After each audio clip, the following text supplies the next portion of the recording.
kabeh sabaraha persen nu teu ngridit kagincu-gincu ngridit kabeh ngridit. Nah ieu engke lamun ngridit bakal dibere azabna 3 rupa. Hiji bangkong, bakalna bangkong loba sekos zaman Kangjeng Nabi Musa alaihissalam. Nomor kedua cacing ke Singkarayap. Nomor katilu hileud ku ari di Jawa Timur, hileud 3 kecamatan Ambalaya hileud. Riba teh riba jeung sogok. Nomor kaopat opat perkara ieu keong bakal. Keong mah geus loba di Karawang baheula, di Bandung, di Garut, di Tasikmalaya. Asal geus Ambalaya riba jeung sogok 4 perkara. Hiji kodok, nomor kedua cacing, nomor katilu hileud, nomor kaopatna keong. Tah ulang kula mah ditanya bae ka urang Cikupa hayang nu mana. Hayang nu mana eta siksa. Inggis jasa di zaman Kangjeng Nabi Musa mah dibukakeun wadah sangu. Bangkong urang asup ka kamar teh anggal segala rupa piinu ku bangkong kamar, asal di kaluar-luarkeun timbul di bangkong hese teu bisa sare di kursi bangkong di mana bangkong bae. Ieu keur masak ngagolotrok bangkong di dinya. Masyaallah geus azab mah kos kitu. Iki cacing. Tah kuari coba eta di Jawa Timur, ya Allah ya Rabbi, hileud garayap di kaluarkeun hileud deui beak daun-daunan beak tatangkalan ka imah-imah geus sabaraha poe teu bari sasare nyilib sare ge. Moal bisa ku kitu ya mah jak kudu tobat ka Gusti Allah Subhanahu wa taala. Geus dimimitian ku tsunami Aceh urang teh, kemudian ku bitu gunung, ku gempa daerah berdaerah kemudian di Jepang anu luar biasa, diurang saeutik deui hampir jasa ieu. Nu mantap kudu loba istighfar ye, Banten teh keur diancam bae ku Gusti Allah. Ulah beusingan ngomong leuwih teuing, ieu teh rempan jasa ieu Banten teh hiji Merapi, kadua ieu aya goncangan naudzubillah min dzalik wa min zalik begitu diteropong, iyalah 2 sogok dan kredit.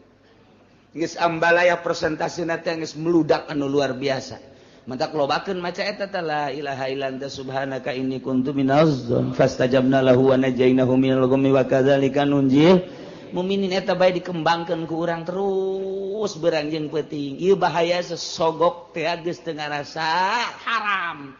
Riswah teh ar-rashi wal murtasi, padahal ieu pinar nu nyogok jeung nu narima sogokan neraka geus jelas. Tapi kan kabehan ieu mah tuh. Tadi ge cek kula sabaraha kiai nu ngomong kula mah ulah dibere duit kos kitu. Takarak ditambahi doang mending mun gede. Cepet doang. Ya, bae naon cepet. Masya Allah Karim. Sabaraha ustad malah dikekentongan aku kiai, ayo tanggung jawab mama. Mama tanggung jawab kayak di akhirat ku mama disafaatin lain safaatin ayo geus ku mama geus ulah ngadengekeun kiai nu ngaharam-haramkeun jeung mamang ke ka neraka jahanam. Budak di akhirat di akhir zaman geus kos kieu. Nah, nu riba geus teu didengekeun, malah kiai nu nentang kana riba. Tidak ada riba, tidak ada. Ieu mah hanya dimuajalkeun. Riba nu kumaha nu teu riba. Geus dibahas teh kos kitu teh muamalah riba, tapi tetep bae kiai nu nentangna. Sabodo teh. Nah, ieu di akhir zaman bakal Ambalaya nu kos kitu engke diberena 4 perkara. Di samping nu tadi teh iza zulzilatil ardu zalaha digunjang ganjing tanah kuat. Riba jeung riswah teh Ambalaya bakalna zulzilatil ardu zilzalah wa akhrajatil ardu athqalah. Nah eta digunjang ganjing ku urang geus kadeuleu ku mata ieu geus kadeuleu jasa. Ti mimiti tsunami datang ka gunung, datang ka goyang-goyangna sagala rupa geus. Tapi tetep bae urang teh ditegor ku Gusti Allah, dinasehatan ku sungut mah geus teu bisa dinasehatan langsung ku gempa ku Gusti Allah, tetep bae teu kanasehatan. Buang kawarah jasa. Pohara ieu antara sogok jeung riba teh pohara jasa. Masya Allah, berarti ya ambisina geus ambisi duniawi kabeh. Ti mimiti kiaina geus puguh pejabat mah atuh geus tinggal digoyangkeun bae ku Gusti Allah. cek Allah teh eta mah siksaeun aing sia ngarunya ka bapak sia ngarunya ka anak sia teh mah siksaeun aing cek Gusti Allah balikeun gebrek sekian ribu pae banjirkeun tsunamikeun emang siksaeun aing cek Gusti Allah kajeun teh aya ahli aing hiji mah ku aing jadi salametkeun ieu tah mah dipilih keneh ge kan kadeleuna doang ku mata ambalayana ieu teh mata sing hade jasa sing hade ieu geus kadenge ku urang teh kamari ieu mah atuh keong ieu ku ari mah ieu masyaallah Allahumma ya qadiyal hajat Allahumma ya qadi masih keneh nyaritakeun tentang karakter Yahudi di zaman Kanjeng Nabi Muhammad sallallahu alaihi wasallam. Yahudi datang ke Kanjeng Nabi ai dipayuneun Kangjeng mah dipayuneun para sahabat nyana teh ngomongna ngeunaheun jasa jelema pinter ieu Yahudi rek ngabantu rek berjuang jang ngomong nage kami mah iman tumanya kami nu ngarti ka Taurat teu iman ngeunaheun ngomongna tapi di mana-mana geus kaluar mah nyana teh ngajebiah inkar bahkan nyana ngamusuhan ka Kangjeng beserta para sahabat. Di samping ngamusuhan deui nyana membangun kekuatan untuk meruntuhkan Kangjeng Nabi.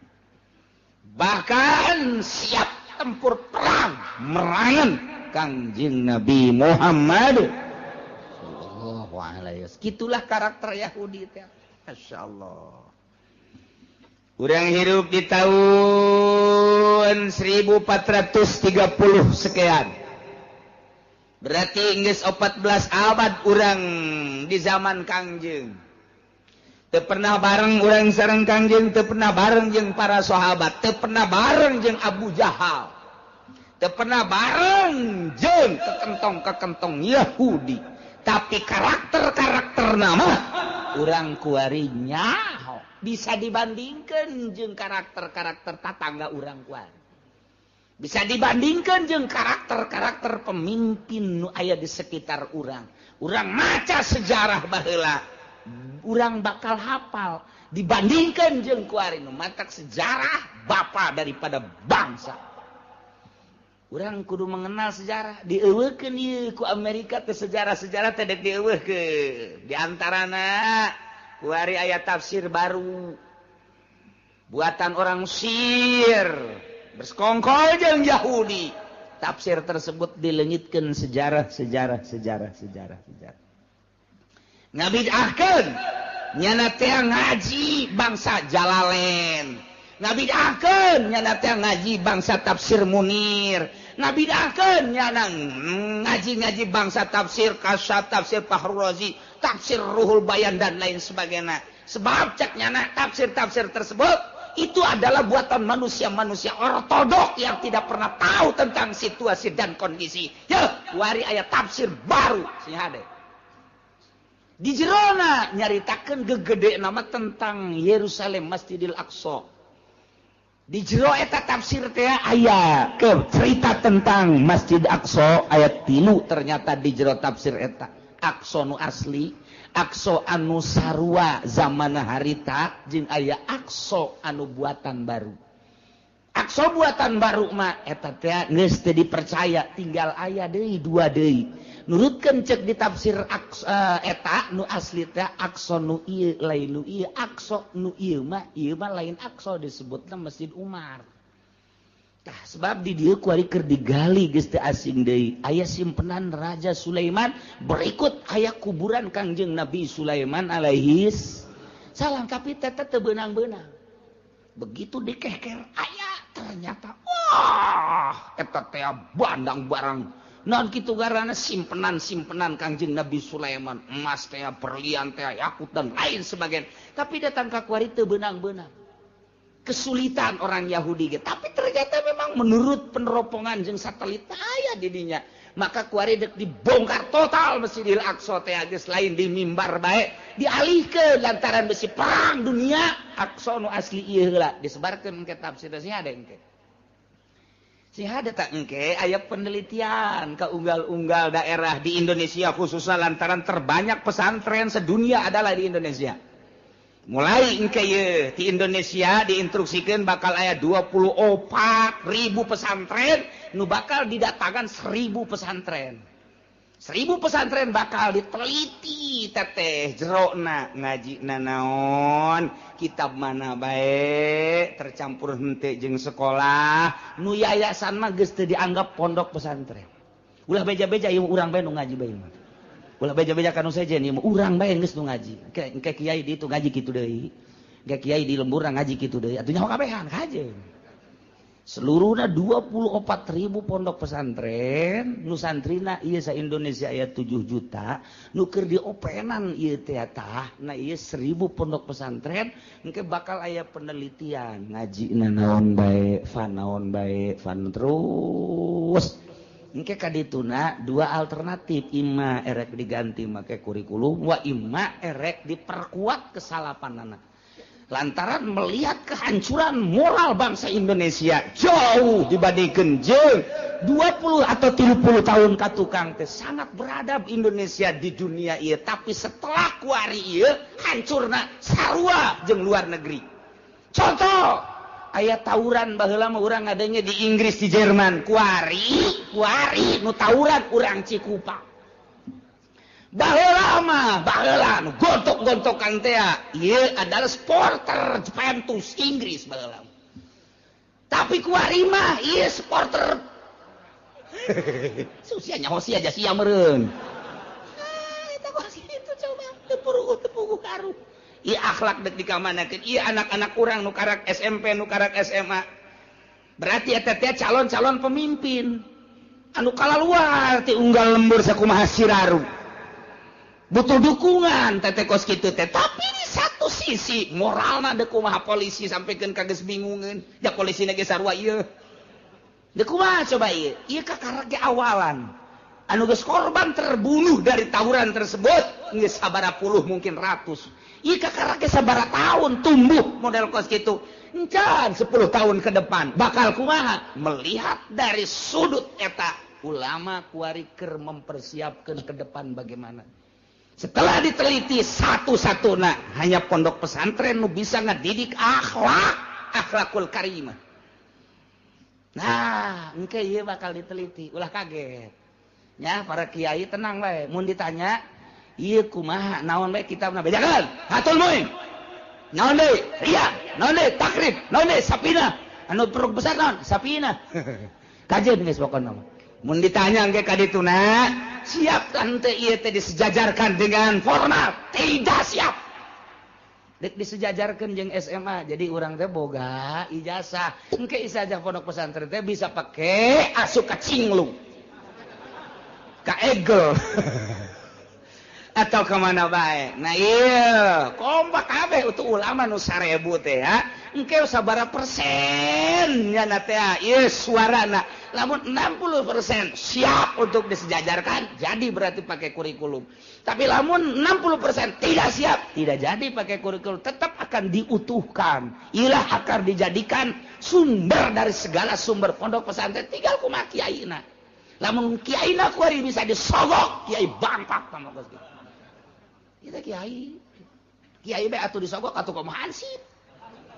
Sudah ceritakan cak hansip pula mah teh. Ieu kiaina bae. Dek milih bae, dek milih make nungguan saha nu mere duitnya tolol. Heuh teh pas sagede kiai eta sagede kiai.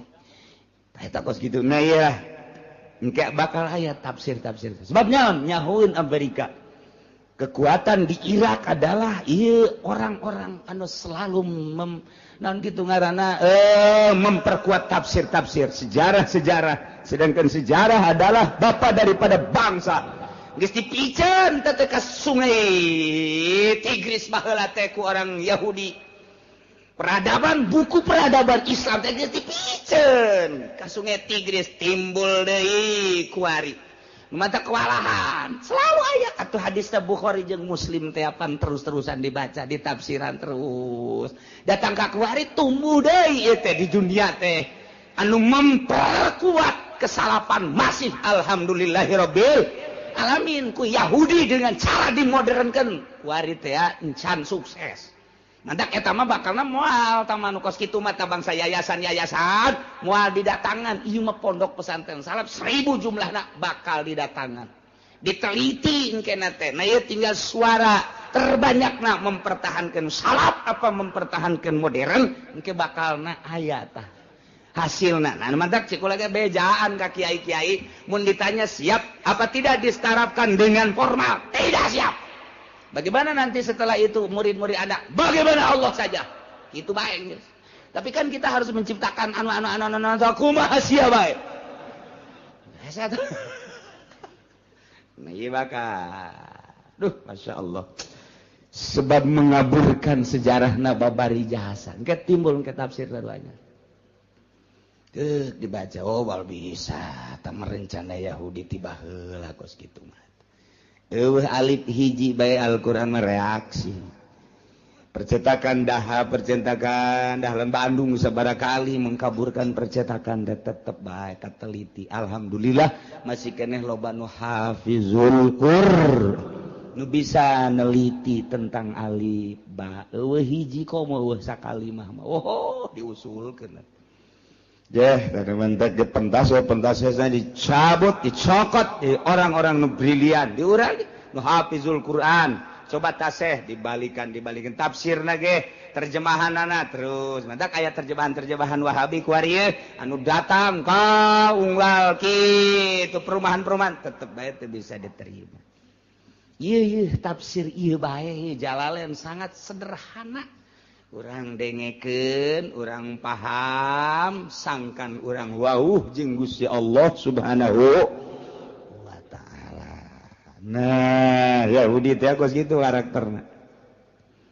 Datang ka Kangjeng Nabi.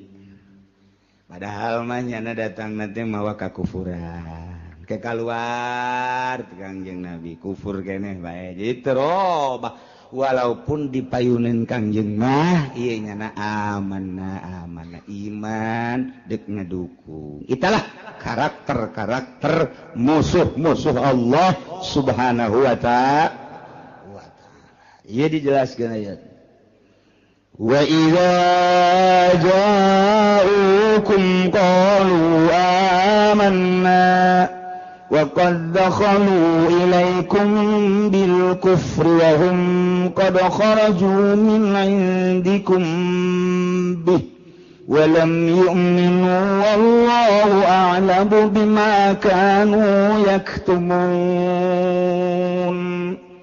وَاللَّهُ أَعْلَمُ بِمُرَادِهِ ngadengikeun ayat mah lain deui ceuli urang teh beda jeung ngadengikeun bangsa tembang Sunda lain deui komo lamun urang geus ngadenge kitu ngaran-ngaranna tembang-tembang Sunda ceuli teh asana ngagiuk-giuk bentar nikmatkeun kana jantung bari ngopi aduh ya Allah ngeunah mah di suara saha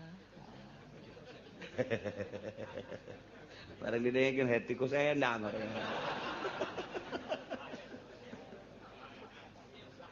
aduh Gusti Allah nah geus jadi santri Cilongok wari heti ku barang der bae ngadenge Al-Qur'an lain deui asa di badugan bae hulu dak diduk komo nu di juru mah juru kabadug Qur'an ngaranna entak lamun aya nu nundutan berarti eta nyana keur kabadug Al-Qur'an sial cenah pugu aing nu nundutan sial emang sial sia wa idza ja'ukum di mana-mana datang munafikul yahud karanjeun Kanjeng Muhammad kepada sahabat ngarariung nanyakeun berbagai permasalahan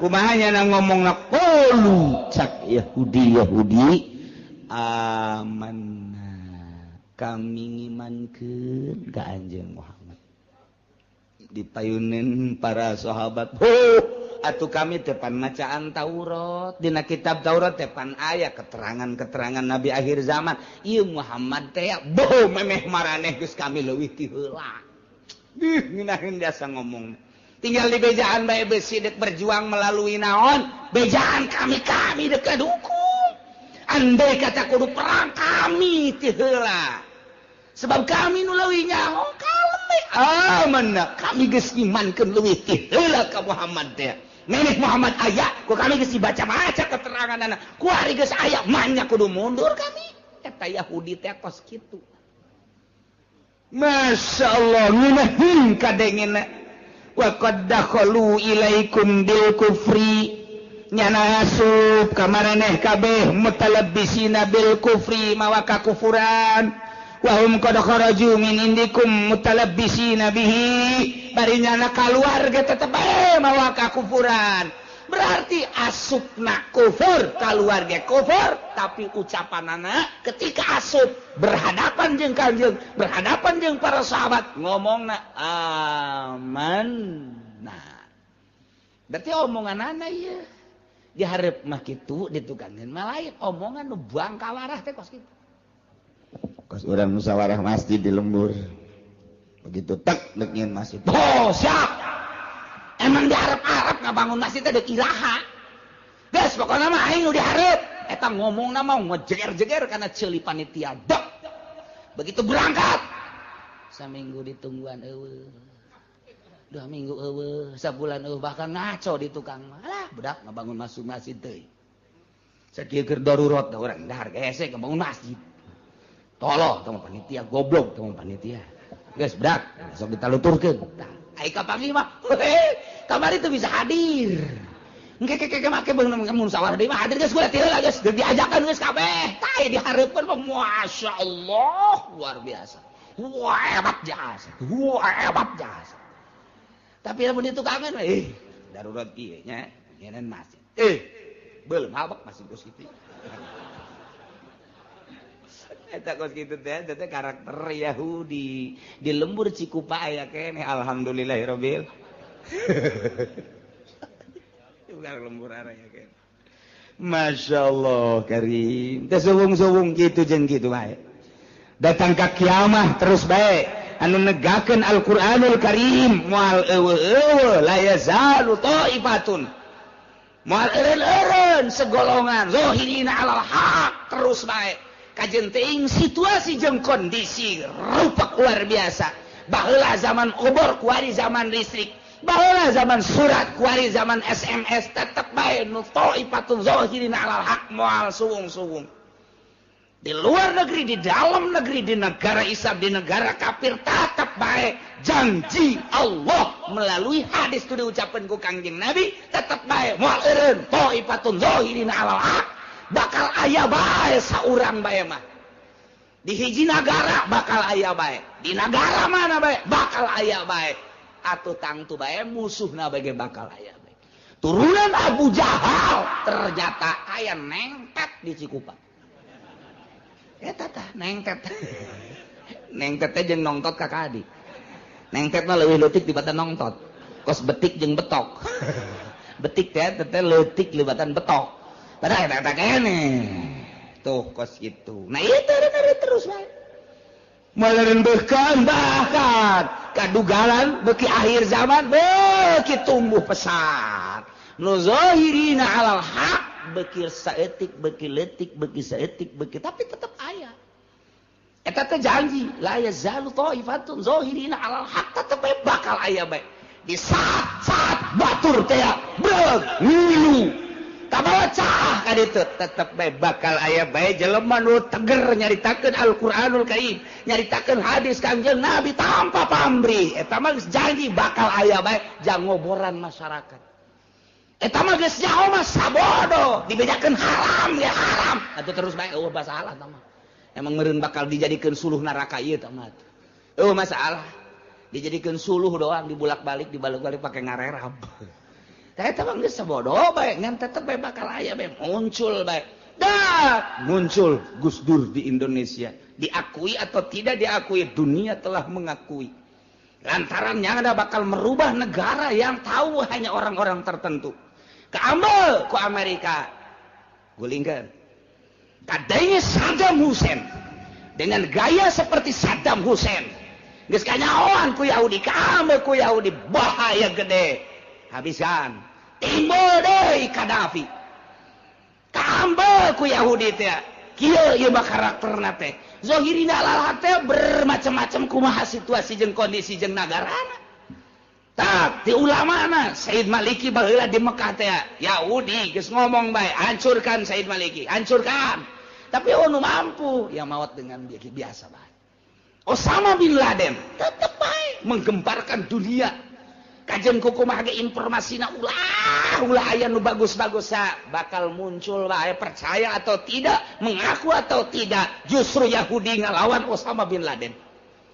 Kos-kos gitu mah zahirina alal haq teh kos gitu. Tak per kabupaten, per provinsi, per negara bakal aya bae. Sekup nasional atau internasional. Zahirina alal haq teh aya bae. Sakedeung atawa kebelna lain urusan urang, urusan Allah. Ngan Allah teh kos kitu bae sejarahna tetep bae. Manusia teh supaya aya bae nyaho bae kana hukum teh tetep bae aya. Lantaran engke masih di sidang. Ketika persidangan akhir di mahsyar engke, maneh kunaon teu ngalawan kunaon milu ka Yahudi apa informasi aya cak kabehan teh. Di tahun sabaraha maneh hirup? Tahun sekian. Saha zaman harita raja anu kiaina saha? Pernah maneh ngadege informasi? Pernah. Nurut apa henteu? Henteu, neraka sia. Jam persidangan. Si hirup tahun sabaraha? 2000 sekian. Zaman saha? SBY. Kiaina saha bae? UJ. Jadi tak kenaon eta nyana. Anu zikir cek nyana. Zikir lah kumaha?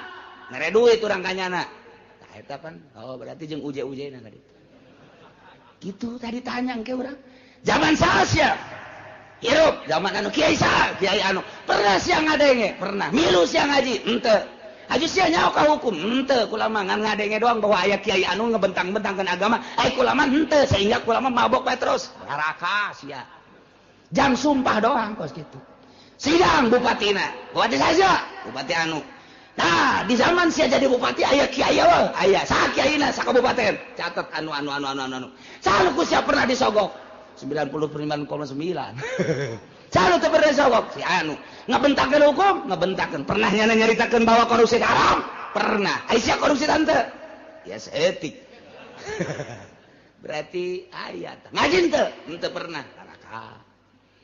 Tinggal gitu doang mah. Jang saksi doang ke dia umal kiamah.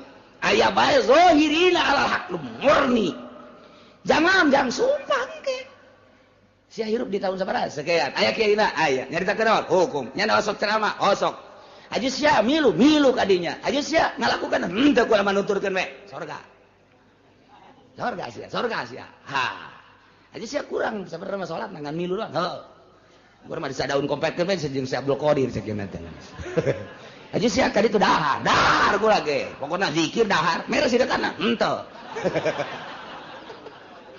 Kunaon sia? Tuh mere kabeh nu tukang daharna. Ieu kunaon tukang daharna. Oh geus nu tukang daharna geus ka sorga bae geus. Tadi kumaha jang saksi doang. Masyaallah, zahirina alal haq teh kos kitu. Tetep aya bae. Anu teger per dunia, per kabupaten, per kecamatan, per desa aya bae sa desa. Sak RT ge aya bae RT. Santai eta teh jang saksi engke teh urang disidang saurang. Masyaallah. Nailah karakter Yahudi teh seperti kitu asup ka Kangjeng Nabi nyaita amanna. Kaluar ti Kangjeng Nabi mah lain deui padahal asup jeung kaluarna tetep bae mawa kakufuran. Berarti aya anu terselimut di dalam hatina, aya anu tersimpen di dalam hatina, aya anu ditutupan ye di jero hatena. Bajar teh meureun teh nyahoan Gusti Allah, mentek diteruskeun ka dieuna. Walam yu'minu wallahu a'lamu bima kanu yaktumun. padahalnya nama asup jeung keluarga tetep bete iman ka Kangjeng Nabi sama sekali. Berarti di jerona aya anu tersembunyi wallahu a'lam Gusti Allah maha uninya bima kanu kana rahasia kana nifaq kana munafik nifaq nu aya anu tersimpen di jero hatena majar teh teu nyahoeun padahal Gusti Allah mah maha uninya kana kanipakan anu tersimpen di jero hatena. Urang ge kuari teh dipayuneun mah sumuhun di satu kang mah teu abeh urang ulah kanyahoan bisa bae ku jelema mah teu kanyahoan tapi ku Gusti Allah mah emang aya nu rahasia ja eueuh. Kanyahoan eueuh jang nyumput urang teh kanyahoan bae. Pangneangankeun hiji tempat nu teu kanyahoan ku Gusti Allah mun aya mah urang kadari itu deuk maksiat urang di ditu ngeunaheun mabok zinah judi. Ja eta mah pulo eta mah teu kanyahoan ku Gusti Allah teu kadeulean. Mun aya pulo nu teu kadeulean ku Gusti Allah asana sameter 100 juta dibeli baik ndek keindahan di ditu teh abeh teu kanyahoan ku Gusti Allah tapi pan teu aya kabeh ge kanyahoan ku Gusti Allah lah libagin min mafar tempat lumpat jang maksiat ka Gusti Allah. Jadi urang di mana bae atuh kanyahoan urang di imah neuleut TV Allah menyahoeun wah sia aku nonton TV bae kadeulean kanyahoan ku Allah urang susumputan dek nonton golek deh ya urang mah kiai ieu make kumis palsu make jenggot palsu deu ulah kanyahoan ku masyarakat ternyana teh sok ngaharam-haram sakorodong haju asup ka handapeun panggung aju di dinya nya ngarokok bae lu telah cilik teu kanyahoan engke ngadengekeun dalang untung bae eta sindena teu kieu mun kieu nya kasih kakihan sinden bareng tanggah teh waduh dek lumpat bisi kanyahoan kiai teu lumpat cakena kajeun lah bil barokah tah eta teh kanyahoan we ku jelema mah bisa menghindar ti jelema mah tapi ti Gusti Allah moal bisa cak Gusti Allah sia menghindar ti makhluk ti sekitar sia hayang ulah kanyahoan majar teu meureun ca aing teu nyaho aing teh neuleukeun ka sia aing nyaho ka sia eueuh jang mabur. Yahudi nu dipayuneun Kangjeng Nabi kos kitu disatukangeun mah henteu ieu teh Allah mah wallahu a'lamu bima kanu yaktumun apaleun Gusti Allah mah kanu disimpen di jero hate para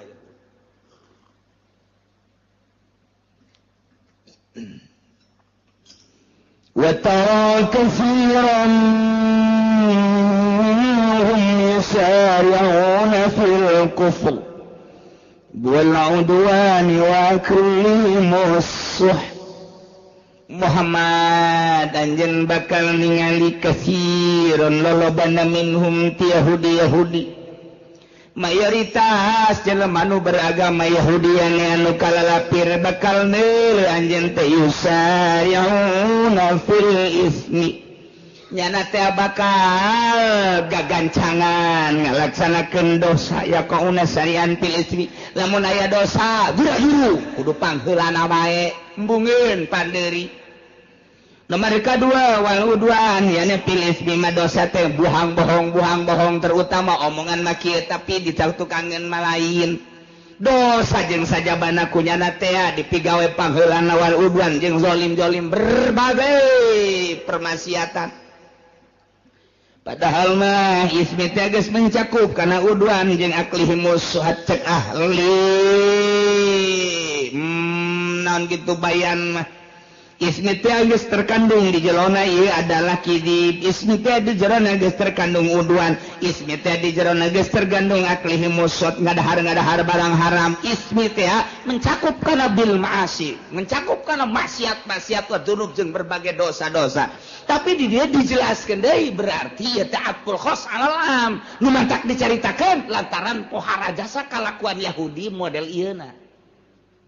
Mana hiji Yahudi mah omonganana lain deui per menit lain deui isu kieu sore kitu di hareupeun mah kieu disatukangeun melain eta Yahudi madak cek kolot baheula mah Yahudi mah okos keuyeub di mana-mana keuyeub bae cicing waduh nya mah ieu cacakipna ge kaluhur matana ge melotot tapi mun toel de leumpangna mundur eta keuyeub nu matak Yahudi nu aya di urang eta adalah keuyeub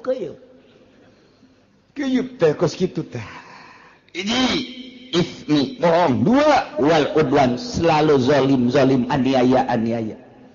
Ya kiai dianiaya, aya ustad dianiaya, aya pemerintah anu jujur jeung adil dianiaya, aya pedagang anu bagus jujur jeung adil dianiaya bae. Iyalah karakter Yahudi teh nya nama teu resepeun aya kedamaian teh hayangna riweuh bae etalah Yahudi. Nah ieu Amerika Yahudi kos tidak senang melihat negara damai.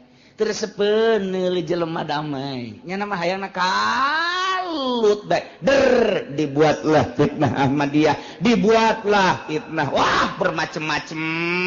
Nyeun tandingan.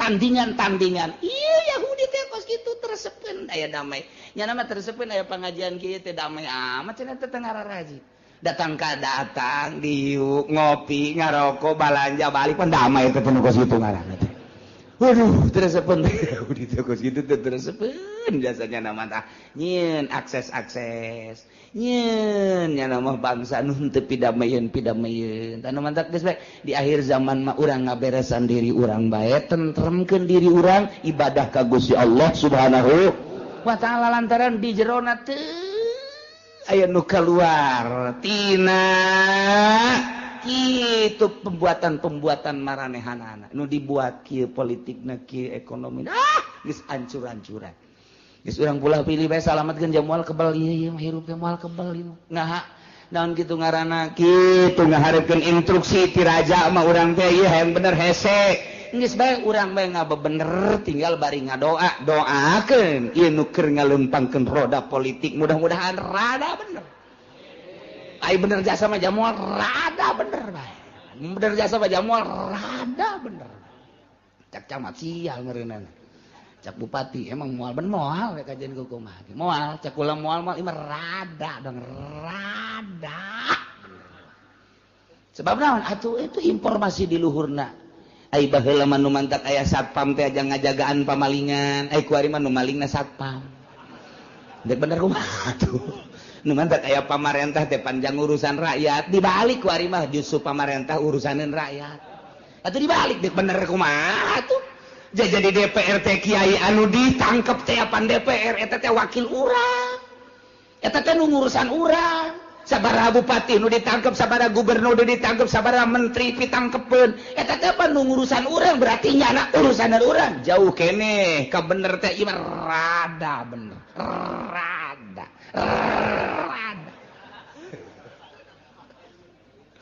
hese bener geus urang ngadagoan rada bener urang ieu urang ngabebener babarengan urangna rakyat nu bener bari ngadoakeun ka pamarentah supaya bener lantaran ieu nagara urang kabehan tanggung jawab urang kabehan kitu kene agama tanggung jawab urang kabehan baik individu urang sorangan maupun ieu teh kabehan pamajikan urang anak urang rapihan tetangga urang daek jeung teu daekna mah teu sabodonyana teh mah Allah nu mere hidayah.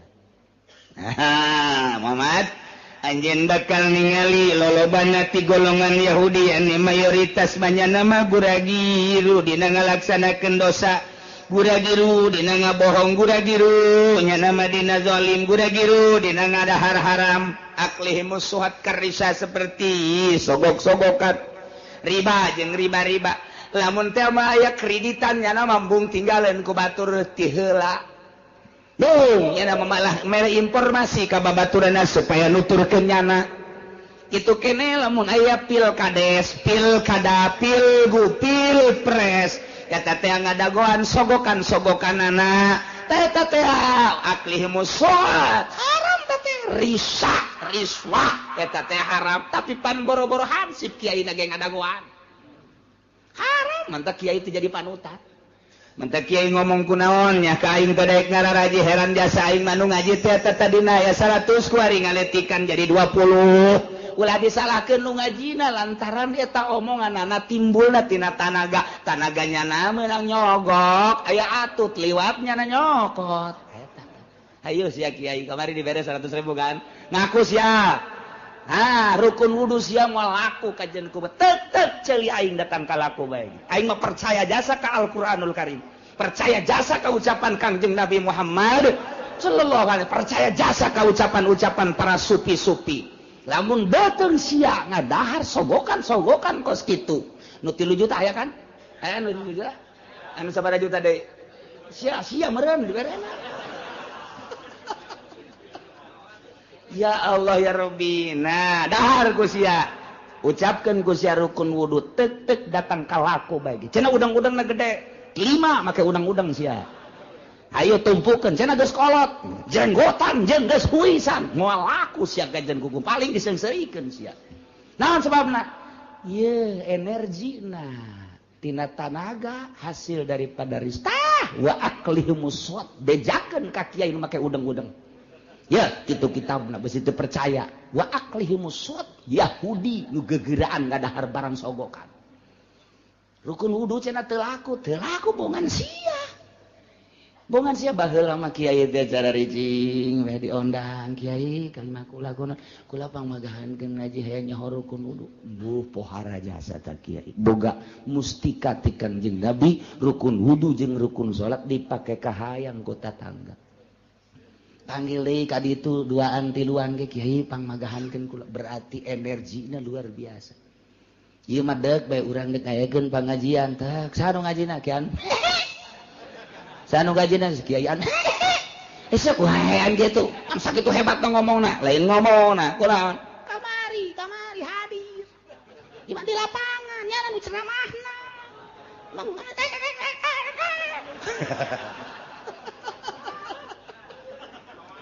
Ayo sia dicisoka di barare kiai duit, di belar aja di pasar Kamis. Ayo mah ngabejakeun doang. Ulah disalahkeun mun rukun wudu sia sanajan geus tamat fatul muin sababaraha kali geus diiring dicaringin di mana tapi energina pake kos kitu ulah sambatkan nyai. Ieu wa aklihi busut santaran aya karakter Yahudian di jero. Cenah kula mah dicokot ieu aju menta deui. Ai lain lalagaan ieu urang keur nyaritakeun Yahudi horeng aya karakter Yahudian di kiaina. Tah di dieu baca sakali dia hayang resep ieu masih. Ai geus horengan teu kudu ka jawara-jawara. Jawara ona meureun di karakter Yahudian rada pantes meureun. Emang aing mah kos kitu waktekna. Tah teu pan mah kiai. Sakali deui pan mah kiai. Make udang-udang kikiwirna ge panjang. Tapi pan sogok iya ayatna baca deui goyeng ah.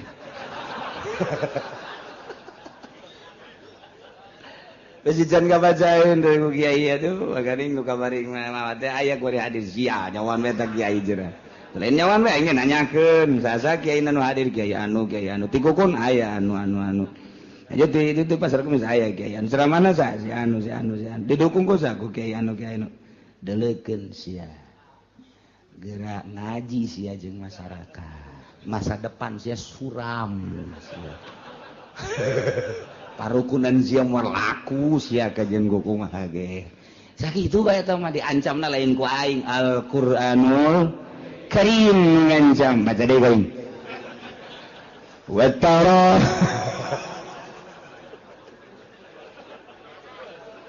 Aduh lo bagi ti cisoka yang ngararaji kamari dibere duit. Sial jajakan atuh ieu mah jeung kiai batuh ka dieu aya loba mah. Duh masya Allah. Inggis lain masalah ilmiahna apikna.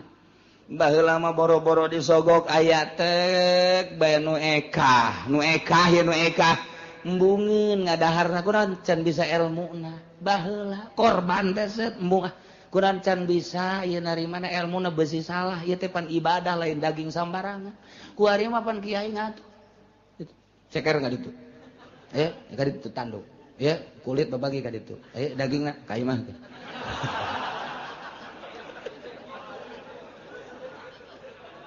Aduh, ada rizin dia. Aduh, Gusti Allah. Biasa lain ilmu mah babarin mentak cekolot baheula babari ngaji mah nu hese make na ta eta. Ta eta kos kitu kuari cara petang jasa.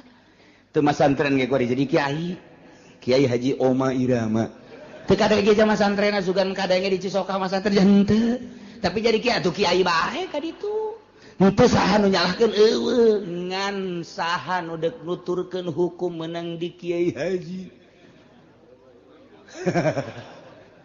dan kiai-kiai sederetanana lain ngahinakeun mangga hak masing-masing teh mah dakwah mah tapi kudu ngaragap dada di mana aing mah santren baheula dakwahna atuh kenyana mah kuduna di panggung bae dakwahna teh ulah di masjid jana mah jeung geus ngadengekeun ge make anting make kongkorong ka dieu teh eueuh kongkorong emas kongkorong anjing dipake ku nyana kitu atuh dakwahna mari kita dengarkan jeng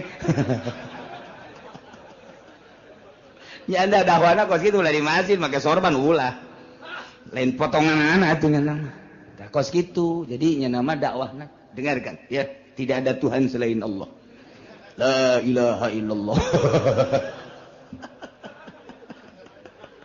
aduh Gusti Allah henteu salah ngan kos kitu dakwahna sek sugan hiji dua atur milu kanyana ngan haji di masjid make udeng-udeng mah dakwah lain kos kitu sakarakter dakwah teh asal di jerona ikhlas insyaallah nah jelema-jelema nu berkarakter Yahudi wa tara katsiyam minhum anjeun Muhammad bakal nulung mayoritas ti Yahudi berkarakter yusayuna fil ismi gegeuraan gagancangan musabaqahnya nama paheula-heula dina ngalaksanakeun bohong dina ngalaksanakeun berbagai permaksiatan wal udwan jeung zalim wa aklihim musuhat jeung ngadahar barang haram sogokan riba jeung berbagai haram-haram malah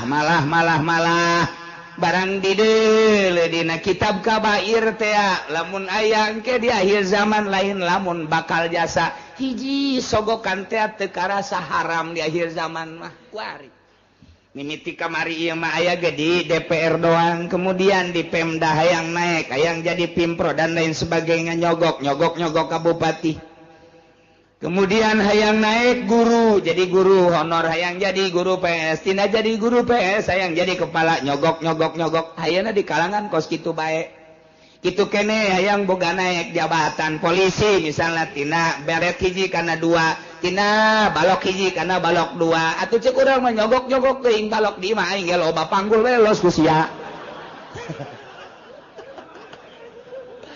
tuh tina bintang hiji kana bintang dua datang ke bintang 7 paruyeng nyogok teh mana aya nu henteu nyogok alangan kitu bae deuk ke industri masuk ka dieu baheula mah teu nyogok di tahun awal industri masuk ke pasar kemis nu urang nyaho bae sugan make nyogok henteu malah ditambayan ka dieu teh limbahna ge sanu daek teu nyogok mangga lantaran hayang kebersihan di jero pabrikna lantaran dijadikeun ajang ku ari mah teh aya wadahna yayasan ku ari mah urang teu bisa masuk pabrik langsung kecuali ditampung heula di yayasanana kudu nyogok heula nu 1 juta nu 2 juta nu 3 juta nyogok wancaing geus apsu pancan sogok menyogok teh geus teu karasa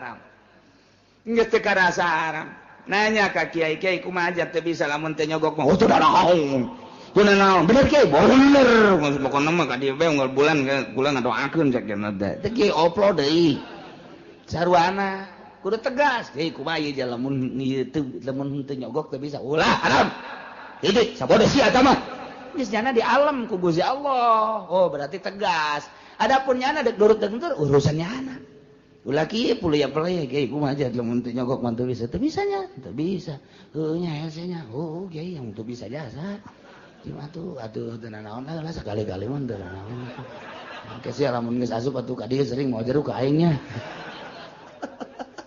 tolong kiai mah potongan goblok gawe eta kiai Allah mah lain kitu kiai teu bisa ieu mun urang jadi Pemda teh mun teu nyogok teu bisa eta haram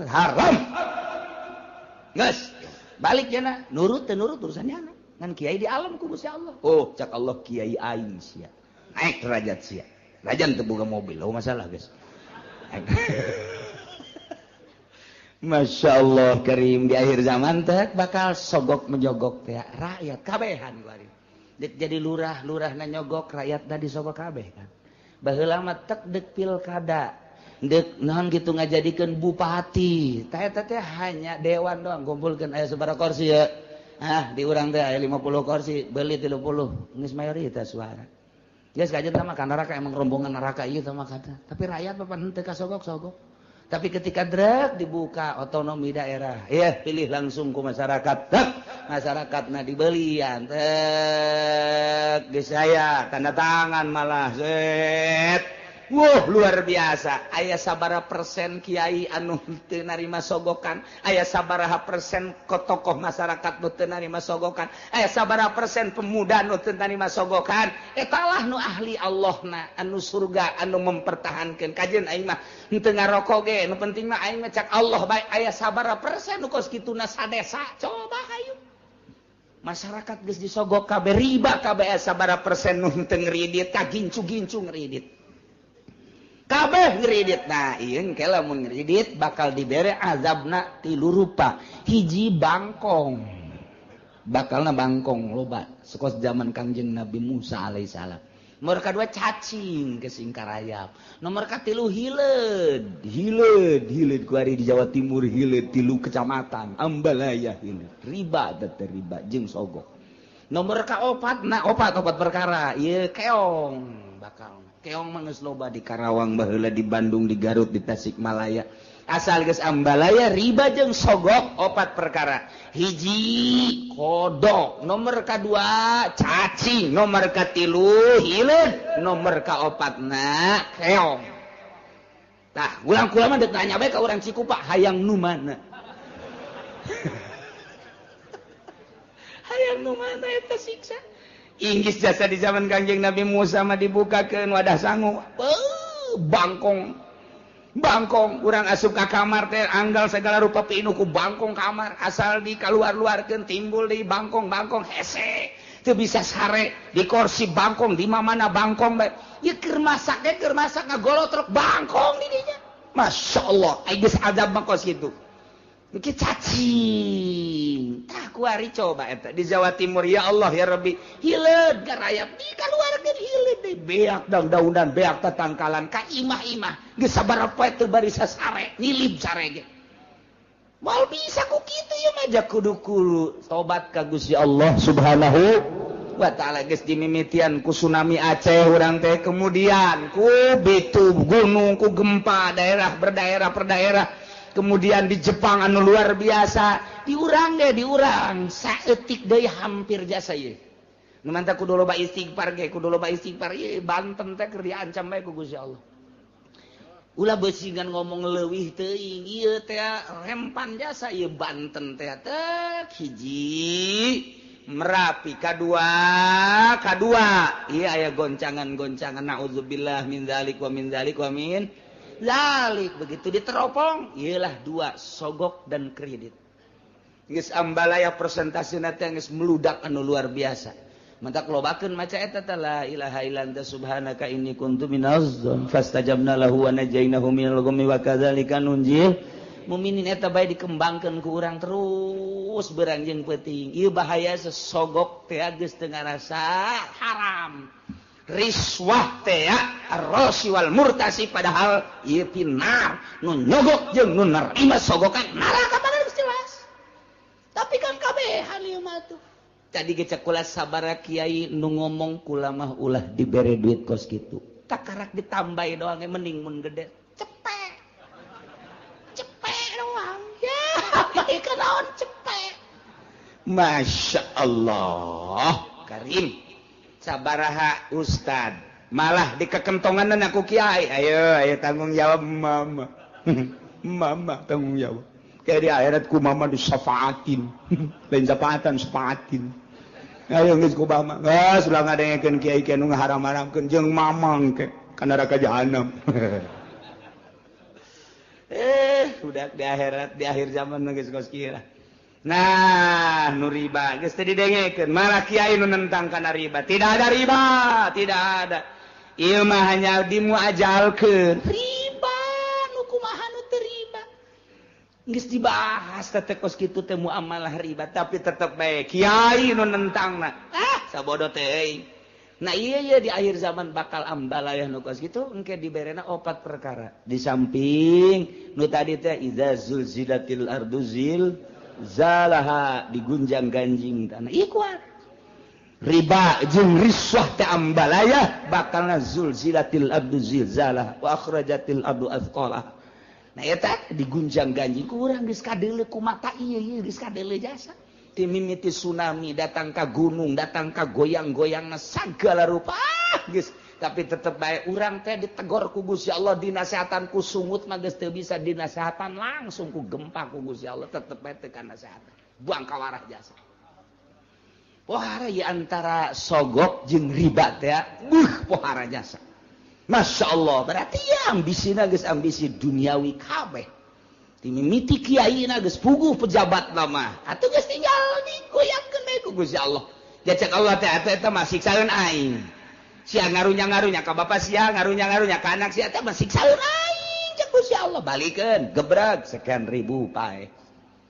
Banjirkeun, tsunamikeun emang siksaeun aing cek Gusti Allah. Kajeun teh aya ahli aing hiji mah ku aing jadi salametkeun ieu tah mah. Dipilih engke ge kan kadeleuna doang ku mata. Ambalayana ieu teh mata sing hade jasa sing hade ieu geus kadenge ku urang teh kamari ieu mah atuh keong ieu kuari mah ieu masyaallah hileud bulu ateul kana geus 3 kecamatan kuari lain tambah merembet geus 4 kecamatan beuh mun diliwat di Jawa Timur dek bae ka Tangerang na Cikupa Jaya Citra pan di dinya mah Pasar Kemis mah moal diliwat ka Ciku sekepata. Aman Pasar Kemis sekali tukar aja tinggal Pasar Kemis dong sekaligus ke Jayapuri cenah didinya. Aduh Gusti naudzubillah min zalik wa min zalik la ilaha illallah hese jasa hanya beberapa gerintil tapi tetep bae aya bae nu tersentuh haram disalametkeun diri urang anak urang pamajikan urang eureunan urang ngeureudit. Salametkeun orang tidak sogok menyogok. Sabareurit sia ieu nek nyogotna. Beureut 200.000. Mah. Naik atuh 500. Mah. Naik atuh 1 juta. 1,5 juta lah. Tawar menawar Gusti Allah. Dan mantap kurang ieu mah sakadar nyaritakeun. Sakadar nyaritakeun ti pemerintahan mah geus tiba heula sogok menyogok. Guru-guru geus tiba heula sogok menyogok teh nya. Kemudian lapangan kerja Tanjung Priuk dan lain sebagainya geus tiheula tah sogok menyogok teh limbah pabrik nu tadina digratiskeun lantaran ayeuna mah aya kamangpatan nu luar biasa sogok menyogok malah jadi huru-hara gede kuari mah nu endek asupna ge make sogok menyogok dek milih pemimpin ge sogok menyogok mana kuari nu aman tina sogok menyogok mana henteu aya nu kieu saurang bae lah aing mah geus mah seperti gitu disogok ieu bawa baik ka ditu ke milih makulah makumaha teh baik itu teh tawaran kredit teh mal sada bagus teh jelema teh bagus teh hampang teh ibadahna ka Gusti Allah pasti jasa hampang aman tina sogokan aman tina kreditan eta karakter Yahudi teh kos kitu teh musabaqah gagancangan guru-guru dina ngalaksanakeun dosa zalim jeung ngadahar sogok-sogokan termasuk riba-riba labi sama kanu malu yakin panggoreng-goreng na pagawean Yahudi nu dipigawe ku nyana model tadi emang eueuh kiaian di Yahudi emang eueuh kiaian di Nasrani laula yanhaumur rabbaniyun wallahu a'lam gaduh putra di antarana ialah Qabil sareng Habil. Kangjeng Nabi Adam seluruh gaduh putrana adalah tis'atun wa salasuna 39. Boga anakna 39 Kangjeng Nabi Adam. Dunia sakil legana dieusian ku 39.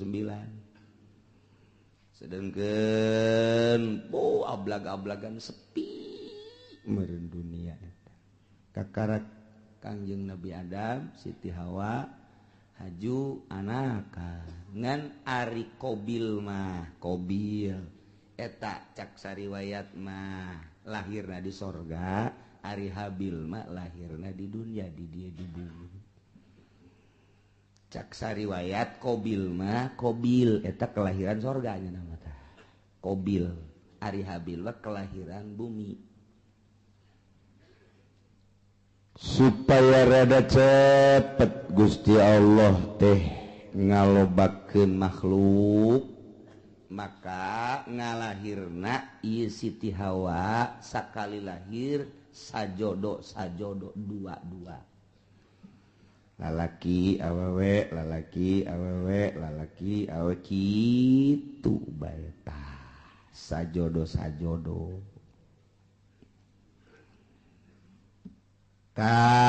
Kabeneran Qabil mah ngajodokna ieu jeung hiji awewe nu ngaran Iqlima gelis. Ai Habil sajodona jeung Labuda rada kurang gelis. Modal berbes lah gitu. Rada kurang gelis. Sedangkan instruksi ti Gusti Allah kawin teh silang. Disilang kawina lamun tadi Qabil ngadulurna ieu adalah jeung Iklimah, tah si Iklimahna kudu kawina jeung Habil. Habil anu tadi kaluarna ngajodona teh jeung Labuda, tah Labuda kawina teh jeung Qabil. Jadi disilang-silang. Anu pertama lalaki awewe, nu kadua lalaki awewe. Tah lalaki nu kadua kawin ka awewe nu pertama. Lalaki nu pertama kawin ka awewe nu kadua. Kitu bae tah silang ulah dikawin kuno babarengan jeung ngalahirna harita.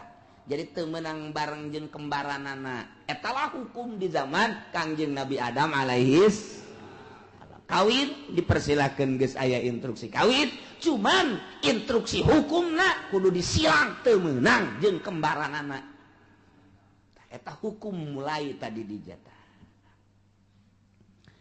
Lantaran begitu diinstruksikan kawin, umur kakarak 20 tahunan kabeh ge. Instruksi ti Gusti Allah kawin seperti eta, sak ti Qabil kakakna ngeunah bae sia Habil dikawinkeun ka kembaran aing geulis ta bapan aing nasi bae. Kawin ka kembaran sia ieu dideuleu atuh kulit. Ya berebes lah. Cak urang berebes emang anu geulis kitu berebes. Tah eta kos kitu tah. Jadi kurang naon gitu amperna kurang naik Qabil. Jol be iblis datang ka jero hatena mulai ta iblis ge pan diusir di sorga leuwih ti heula pan iblis. Wah ini cak iblis bakal nangguan asup ka jero hatena bil siapa pan kelahiran sorga sarua jeung aing mulia urang atuh. Habil onam kelahiran bumi India urang mah lain deui mulia tuh. Nu mulia ulah sok kawin kanu jore. Penghinaan engke nu timbul. Tetep mulia mah kudu kanu geulis bae. Mun kawin kanu jore mana teuing engke jelema jungke ka dituna anak incu. Oh, Qabil mah kawinna kanu jore. Tah eta kan isin ta Bil. Cak juri. Ye pugu cak jalan teh atuh. Pugu embung ieu ge. Eta mah abah ngomong cenah hukum ti Allah eta bohong sebenarnya mah. Eta bohong eta eueuh ti dituna eta mah kabisa abah bae abah teh deudeuheun ka Ki Habil ka adisian nu mentek dikawinkeun kudu ka kembaran sia nu geulis ai sia nu kakakna nu kelahiran di ditu kudu kawin ka adina Habil. Eta teh lain ti Gusti Allah kajeun kumaha ge bibisaanan bapa sia Adam ngaranna instruksi ka ditu. Demo apa kan itu? Kamari kan demo ke Jakarta. Demo. Pugu ye ge cak Qabil teh. Aing tetep bae embung kajian ku kumaha ge. Embung bae. Beja ka abahna. Bah. Naon Qabil? Ubah abah bae. Ieu nu bener ieu utar atur nikah ieu. Ari kitu. instruksi itu Gusti Allah asal teu adil ya kos kieu ye manya ai kula dikawinkeun kanu kurang geulis ari Habil dikawinkeun kanu geulis ta ieu teh akur kos kieu teh lain ti Gusti Allah kajen ku kumaha ge kadengen ku Habil cek Habil teh Qabil ulah kitu aing mah ja andai kata aing titah kawin kanu jore aing mah daek bae namun bener-bener instruksi ti Gusti Allah aing mah geus kumaha Allah bae lantaran dia moal kembali hidup di dunia engke ge urang bakal baliknya ka Allah darah sia ngomong sangeunahna bae geus bae we ieu mah bohong ye lain ti Allah ya kajen gua mah lain ti Allah ya mah kajen ti Abah ya mah memang Abah bangka warah ya mulai ta eta lamun sok ngerekan Abah teh eta mimitina teh tidinya ta di Cikubaya duaan kan sok ngerekan Abah teh ieu Masya Allah mulai tidinya cak Kangjeng Nabi Adam ita amarallahu Allah marintah ayuzawija Qabila labuda ukhtabil wa yuzawija Habil yaqlima ta eta teh instruksi ti Gusti Allah cak Kangjeng Nabi Adam anjeun Qabil kudu kawin kala budak dulur Habil kudu kawin ka dulur itu Qabil ngaran iklim instruksi Allah teh bisa cak Qabil kajian ku kumaha kula mah embung kajian ku kumaha tetep kula mah sakali embung sebab ieu kula mah teu percaya bahwa ieu teh hukum ti Gusti Allah teu percaya mulai kakarak aya sakituan ge hukum Allah geus ditentang cek urang mah tuh kakarak tarurun di sorga pan mah tah saeutikan keneh jelema teh atuh matak naon narurut ka Kangjeng Nabi Adam henteu tanggeus mulai henteu nurut ya Allah terus bae iblis teh daekeun leupas ti Qabil ieu mah kajian kuku mah kudu selesaikeun masalah ieu selesaikeun ieu mah lamun terus-terusan kieu pan isin ka kadituna ieu isin urang engke banyak Qabil kawin jeung nu jore aya Habil kawin jeung nu ta eta isin gengsi urang mah panturunan sorga oh moal aing moal kajian gua tetep bae teu hayang aing mah aja geus kieu kumaha kajian gua kumaha ge urang pokona pas ini bae heula tah tidinya Qabil mikir pas ini unggal poe sakumaha ucing jeung anjing asal kapangiwang kaki Qabil teh kaki Habil teh tuntutanana Qabil luar biasa lobana Qabil mah kakakna Habil adina Habil mah nurut bae aing lah kumaha bae sabodo Allah nu penting mah urang mah ibadah nuturkeun aturan Gusti Allah Subhanahu wa ta'ala lantaran terus-terusan memuncak permasalahan teh tah kuari mah diinstruksikan kieu ayeuna mah kieu bae atuh nyieun korban lamun memang bener-bener ieu teh kitu menang ti Gusti Allah maka engke aya tandana mun maneh teu percaya bahwa ieu teh instruksi ti Gusti Allah sok nyieun dumadeus maneh ka Gusti Allah taqarrub ka Gusti Allah sapopoe maneh mah ieu Qabil cak Kangjeng Nabi Adam teh kunaon teu inget kanu nyieuna ieu tuturkeun Gusti Allah ibadah ka Gusti Allah moal kembal hirup di dunia tuh deuleu Qabil tuh Habil mah nurut jasa adina kabeneran nurut kakana kurang nurut datang ke kuari teh kakak sok rada kurang nurut teh heran orang-orang ati dituda eta ya Allah eta kos kitu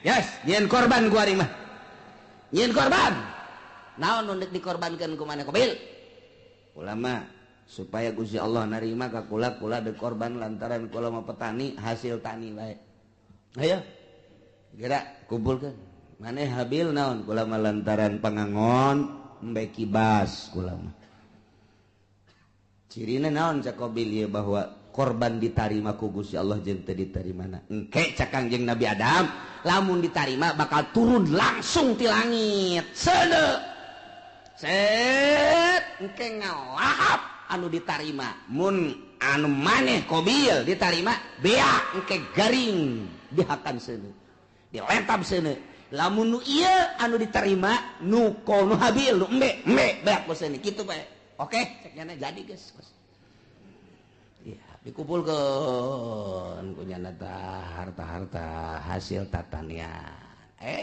nu dikumpulkeun anak hasil tani mun pare nu pangjore nu dikorbankeun teh lamun gandrung anu geus pangjorena kurma anu pangjorena dihiji-hijikeun bangsa anu bakukulna eta dikorbankeun ari nu bararagusna mah ieu dipake ka hook kunyana jang ditumpuk-tumpuk harta njore ari ako habil mah begitu dikorban teh wow neangan umbe nu puang gedena jeung nu puang bagusna dipandian kunyana ieu nu jang Gusti Allah mah ieu korban ka Gusti Allah entakan nu puang gedena puang bagusna puang lintuhna jadi beda karakterna ai Qabil mah kos urang Cikupa nu pangjorena bae ai Habil mah kos urang Cilongok nu pang bagusna bae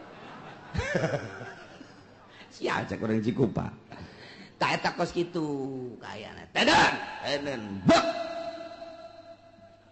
teu kebal langsung turun seuneu tet neong itu turun seuneu cak Qabil pasti nu aing nu dilentab ka jeung ku komal ge pasti nu aing mun aing nu dilentab berarti aing kawin jeung nu gelis mun aing kitu dilentab berarti ieu teu beres urusan ieu turun seuneu ka dieu ka ditu aing nu dilentab embe plek ceret bawa ka luhur teh aya tinggal ieu bae korban Qabil hasil tatanin hasil tani nu jarore teh teu dilentab ku seuneu tuh cak Kangjeng Nabi Adam nu ditarima nu mana nu ditarima nu mana tah cicing bae Qabil teh gas ulah loba omong cak Qabil teh abah kuari cenah rencana ka Mekah mah eger ka Mekah ka ditu atuh eta ka anak ka kolot kos kitu eta eger ka Mekah mah isi rek naon tuh di dieu mana naon kula mah padahal boga rencana abah ka Mekah adi dibunuh sia ku aing jadi aya abah aya keneh mah embungeun nya ge rada kagokeun geura ka Mekah ditungguan nya nungguan abah na ka Mekah tah sekian bulan berangkat Kangjeng Nabi Adam ieu adalah ka Mekah Qabil tenang geus eueuh sasaha ngan jeung Habil doang berikut dulur-dulurna jadinya lah mulai nyana dendam kesumat hasud anu luar biasa di jero hatena hayang ngabunuh Habil ieu lah cerita eta dicaritakeun ku Gusti Allah dibejakeun ka Kangjeng Nabi urang Kangjeng Nabi Muhammad sallallahu alaihi wasallam naon ieu nu matak dibejakeun tah kamari Yahudi kamari musyrikin munafik teu percaya ka Kangjeng Nabi ulah kaget Muhammad munafik teu iman ka anjeun musyrikin musuhan ka anjeun kapirin ngamusuhan ka anjeun cikene nu kamari dicaritakeun teh ngamusuhan ka anjeun horenganan baheula ge takarak ge turun ti sorga ka dunya ieu anak incu Kangjeng Nabi Adam anakna sorangan Qabil geus boleh teu percaya ka Kangjeng Nabi Adam geus teu iman ka Gusti Allah malah ngabunuh adina nu ngaran Habil dicaritakeun ka Kangjeng Nabi abeh Kangjeng Nabi ieu tenang tentrem adem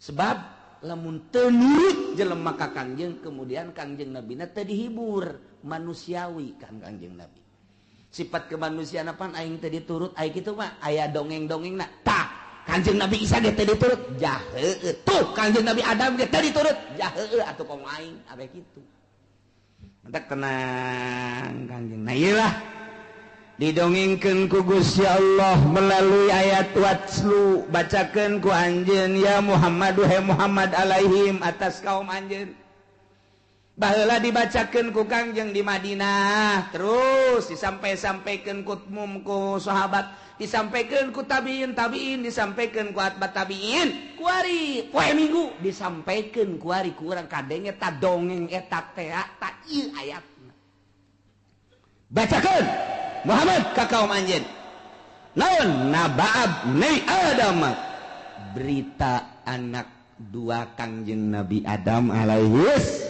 nu ngaran Habil jeung Qabil caritakeun bil haqi kalawan sa bener-benerna il qurba qurbanan waktu Qabil jeung Habil ieu diperintah dumadeheus ka Gusti Allah nyin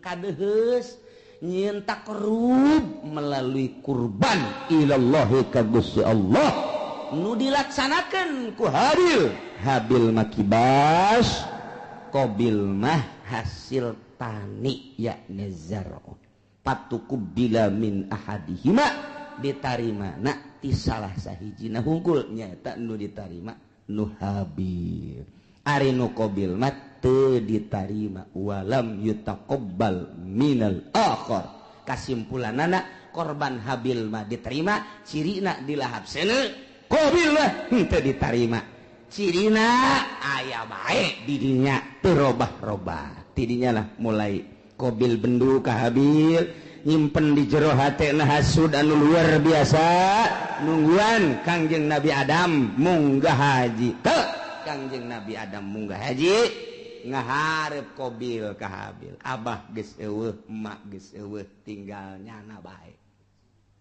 Habil aya naon ka dieu aya naon cak Qabil la aqqa tulan bang aing bakal ngabunuh sia bunuh sia ku aing cak Habil qala 5 kok main bunuh-bunuh bae emang aya naon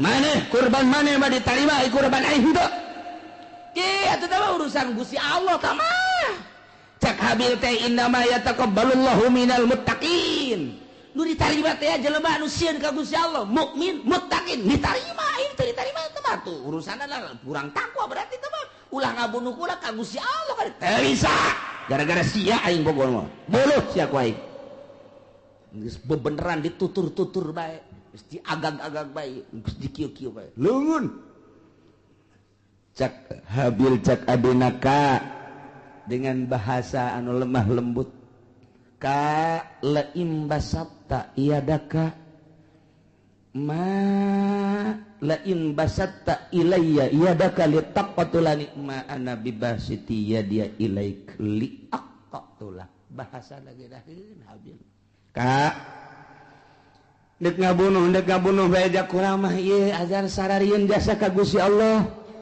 lain basata yakin pasti nyata lamun kakak ngagerakeun leungeun kakak manjangkeun leungeun kakak ngulurkeun leungeun kakak dek nampiling ka kula kakak dek nyabok ka kula kakak dek kabunuh ka kula ma ana bibasiti yadia ilaik kuring memual kudu males uluran tangan kula memual nyabok ka kakak kula memual ngabunuh di eueuh saeutik terbersit di jero hate hayang ngabunuh eueuh saeutik hayang males kakak ngabunuh kula mah dek cicing bae kakak nampilih kula mah cicing bae kakak dek jawab kula mah cicing bae pokona mah kula memual ngabunuh sama sekali silakan kumaha kakak bae lantaran ini akhafullah rabbal alamin sieun jasa ka Allah eta Habil mah bahasana anu luar biasa inni uridu an tabu'a bi ismi wa ismik fatakuna min ashabin nar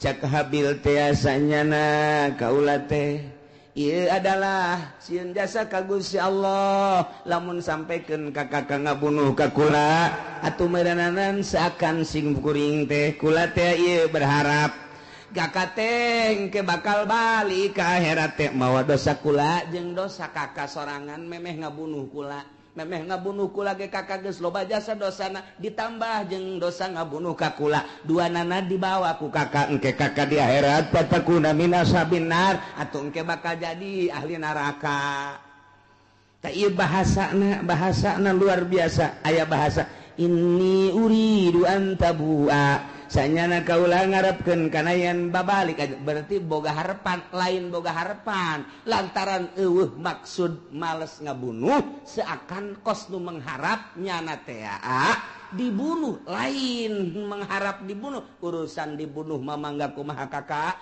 ngan kula henteu ngamaksud dek ngabunuh lantaran cak Kangjeng Nabi ge al-qatil wal maqtul finnar jelema nu ngabunuh jeung nu dibunuh sarua pada asup ka neraka lamun anu dibunuhna boga niatan hayang ngabunuh mantak cak Kangjeng Nabi teh al-qatil wal maqtul finnar nu ngabunuh jeung nu dibunuh asup ka neraka cak sahabat Gusti Rasul aya nu ngabunuh mah kaharti ka neraka aya nu dibunuh panu dibunuh ge nyana teh lamun imkan mah hayang ngabunuh oh jaheuh nya nyana ge ngan eleh bae gelutna lantaran eleh kabunuh jangan lagi hayang ngabunuh hayang males eta lantaran al-qatil wa maqtul pindah Habil mah eueuh maksud ngabunuh kulantaran eueuh maksud ngabunuh dengan bahasa anu lemas disebutna al-kalamul jami'ul mani mun cek ahli dilagah mah nu mantak bahasana inni uridu an tabu'a bi ismi wa ismika fatakuna min ashabin nar geus pihartieunana aduh kakak lamun kakak sampai ka ngabunuh ka kula jakula mah moal ngalawan teu hayang ngabunuh deui ka kakak atuh engke berarti kakak teh mun bali ka ditu teh mawa dosa dua dosa kakak memeh ngabunuh jeung dosa kula atuh engke di akhirat meureun pinuh ku dosa mangga sakumaha kakak bae kula mangan sakadarna nasehatan doang sia ngomong ke situ balangan nasehatan sakadarna wah ini teu bisa diomong ku kumaha masya Allah. Tah gitulah akhirnya kumaha dah langsung ditikem sanggeus sadikit tikem bingung aing ngabunuhna kumaha ieu can aya pembunuhan pan harita can aya pembunuhan cara ngabunuh ngaleungitkeun nyawa artina ieu ku sabab dikumahakeun bingung dijotos beusi teu bae digebug beusi teu bae dikumahakeun ieu dikumahakeun bingung nyana mikiran ngabunuh ge bingung lantaran can pernah aya nu ngabunuh pan harita mah manusia pertama nyana eta anak Kangjeng Nabi Adam anu ngamimitian dek ngabunuh datang ka ngabunuh ge bingung kumaha carana ngalamun bae Habil geus aya bae di sisi dicekelan bae kieu dek dibunuhkeun bingung cara ngabunuhna kumaha cara ngabunuhna sok iblis asup deui ka jero hateun aya sia bodoh-bodoh teh atuh ngabunuh bae heseuna mah cak iblis ya aduh itu kumaha aja can orang anu dibunuh Japan ieu manusia kakara ge urang doang ngomong aja di jero hate jeung iblis ya kadeulekeun ya deulekeun ya cat bae iblis teh keluar nu hiji tek dareup ngarupa nya jeung iblis tu saja gelut di bareng gelut nu hiji dicekel tek dikahadapkeun terus jokot batu digebukeun blek kana huluna oh tak itu ngabunuh mata jadi dicontohan ku sakadang iblis masya Allah tuh gitulah Qabil teh oh jaheuh babarinya eta iblis nu hiji pae kakara pae geus pae nah Habil ku aing geus bisa sebab aing geus kuliah kuliah ngabunuh aing geus di saha kuliah ngabunuh nangis aya dosen iblis langsung bae nurutan iblis jadi diperagakeun ku iblis cara ngabunuhna mantak cekel tujahkeun langsung liak nyokot batu nu gede diangkat ku Qabil gejretkeun kana huluna gujret kieu syariat masya Allah gitulah bakal jadi ahli neraka wa zalika jazaa'ul zalimin nyana jadi ahli neraka babalas jelema nu zalimah tidinya lantaran keheul jeung keukeuh bae hayang ngabunuh fatawaat maka ngagoda zayanat ngahiasi lahu ka Qabil nafsahu kana nafsu naqatslahihi kana ngabunuh dulurna nu ngaran Habil diperagakeun ku iblis faqatalahu maka dibunuhlah ku Qabil Habil dengan cara diperagakeun kos sakumaha iblis fa asbaha minal khasirin barang geus bae ngalangsa lantaran iblis kalaluar tina hatena ditinggalkeun kabur malah kadenge kaburna ge hayu sia cilaka Qabil cak iblis kan cilaka sia Qabil cak iblis aing geus teu tanggung jawab aing ge ieu doraka setik di sorga turun ke handap baheula kalantaran teu percaya ka adab aing dilaknat ku Gusti Allah sia ku ari termasuk laknateun Allah aing teu tanggung jawab kumaha sia bae kobil ceurik di dinya kadung ditangkep ku nyana aduh hadi can nyana ditangkep ku nyana masyaallah ieu aya ku kieu-kieu teuing ditangkep ku nyana bari ceurik nyaah jeung deudeuh diciuman geus pae kakak de kudu kumaha ieu teh kudu kumaha jelema geus Kangjeng Nabi Adam Siti Hawa ka Mekah adi-adina jararo tinggalnya na doang duaan ditangkep kunyana geus dibunuh mah lantaran iblis tak kalaluan mana teuing luar biasa sedihna Qabil harita neuk menta tulung ka mana ngan sakikituna jelema dibabawa kunyana dipapanggul kunyana ku deudeuh jeung nyaah deudeuh jeung nyaah dipanggul tok ka Masrik 60 kilometer mamanggul bae dipanggul deui ka Magrib 60 kilometer bulak-balik lantaran deudeuh jeung nyaah masyaallah kudu dikumahakeun atuh ieu adi diciuman deui dipanggul deui dicium deui dipanggul deui dicium deui dipanggul deui eta sakitu geus luar biasa 40 poe cak sakol maki kituan bage iblis asup deui geus dibunuh mah ulah sakaduhung-kaduhung moal hirup deui kajen ku kumaha moal hirup deui kudu kumaha tuh ieu kalanjutanana fa ba'asallahu ghurab